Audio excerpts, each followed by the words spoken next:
Hello everyone, welcome to Whispering Wilds. I'm Carissa Blackwood, and this channel is about witchcraft, paganism, and earth-based spirituality.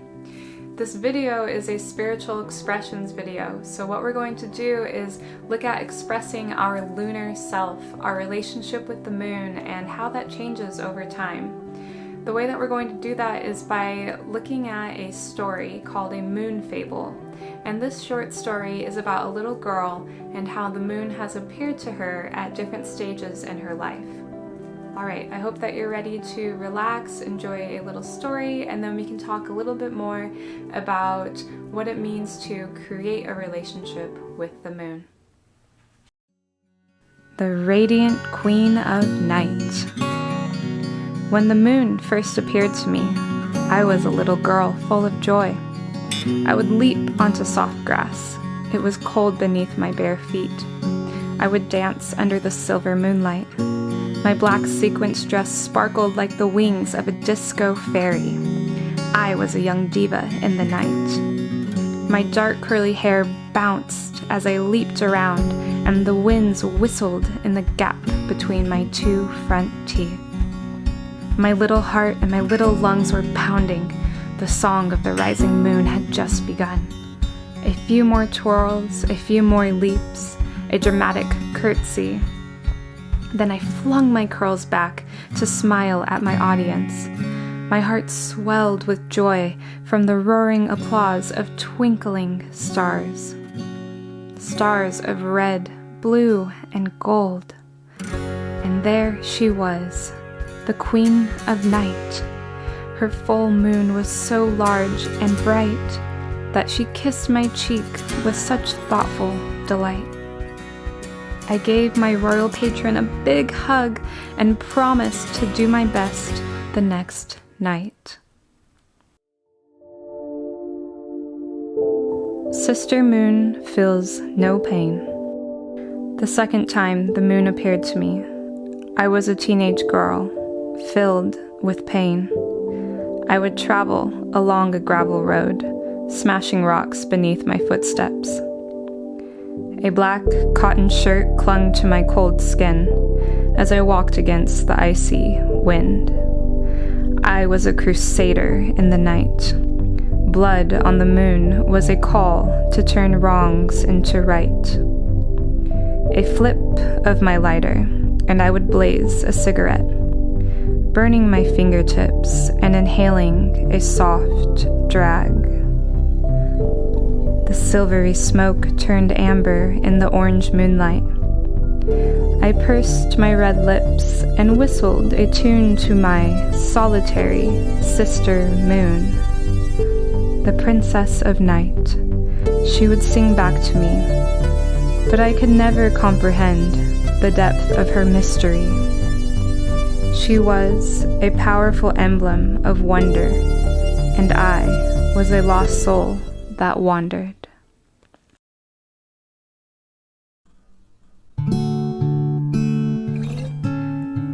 The moon speaks to a friend.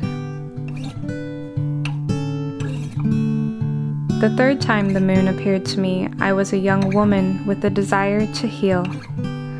I would step into the snow and breathe in fresh air. My black scarf billowed in the winter breeze as snowflakes fell on my rosy cheeks.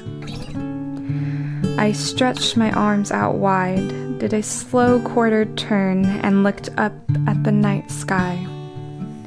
What I saw brought me joy that swelled from inside. The moon had returned again, but this time as a helping friend. She said to me, "It's okay that we haven't talked in a while. I have been here all along, lighting your path, watching from afar. But please, don't leave me this time. Think of me often, and I will help you as much as I can." Then with tears in my eyes, I extended my hands and she held them in hers. We smiled at each other with forgiveness and love. Her white light bathed my skin, and I promised to be a good friend again.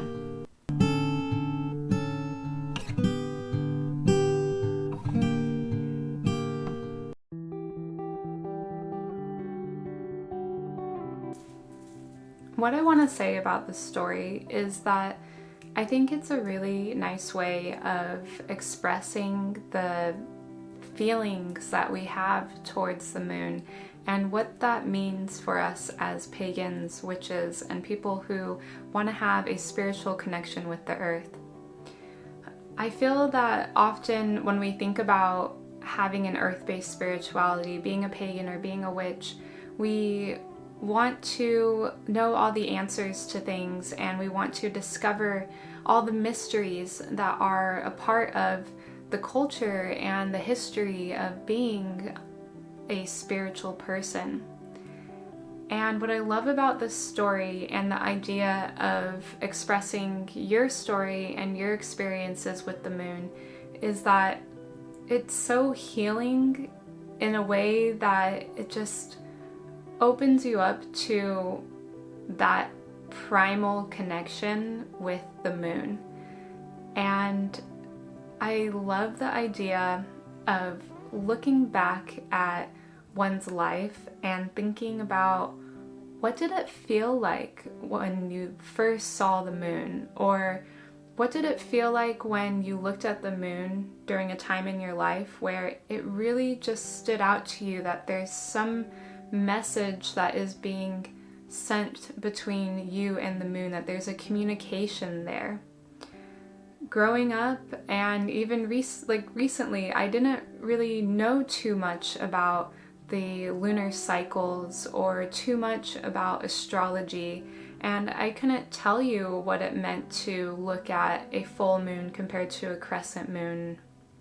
And what the moon represented to me throughout my life, looking back, I could say that it really represented this emblem of wonder and knowledge and wisdom, and something that has been here since the dawn of the earth, and there's mystery and knowledge to be had by the moon.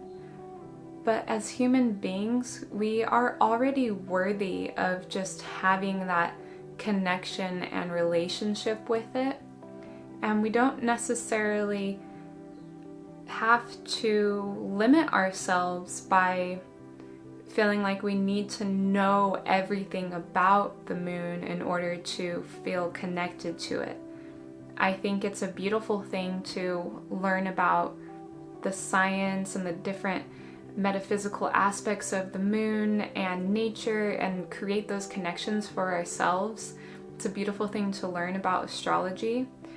But the message I'm trying to share here is that for people who are pagans and witches and connecting to that earth-based spirituality, especially if you are very new to the idea of those spiritual practices, I think by just telling your story in a way that you express your emotions, I just want you to know that that's enough to be who you are, to feel like you are valuable enough to have these deep connections with parts of nature. And I really hope that message comes across in the idea of a moon fable, that a fable is a short story or a long story, but it's a story that carries a message. And the message of this fable is to just enjoy the relationship that you have with the moon. Be willing to describe what it's been like for you as a child, growing up, and as an adult, and as a mature adult, as an elder. How has the moon changed for you, and in what ways does it come back again as it was when you were a child? Or if you felt a certain way towards the moon when you were a teenager, how has it returned again in that same light or feeling? When I think about why am I pagan, why am I someone that identifies as having a spiritual connection with nature, I think about these moments with the moon and how I had an experience where my imagination was alive, where I was captivated in wonder by the moon, where I allowed the moon to represent something so important to me, and I can never let go of that. And I want to just encourage everyone to look at those experiences as like the roots of their spirituality. Like if you're looking for more answers about what it means to practice earth-based spirituality and to go on your path, just maybe think about the things that have already been there for you already. The things that have already made you feel alive and made you feel like, wow, nature has captivated my heart. And maybe just dive into those things and tell your own story about it. Write it down, or like do a little song to the moon, or draw a picture or several pictures that just describe those experiences that you've had, because those are so valuable. They're your unique experience, and that is what is going to support you and make you feel alive in your journey. I want to say thank you for joining me in this video and for creating a space for me to share myself and my ideas about paganism and witchcraft.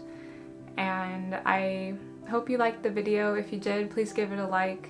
Subscribe to the channel to see more conversations and videos like this. And please leave your comments below so I can know what your thoughts are, what you like, and if you have any suggestions.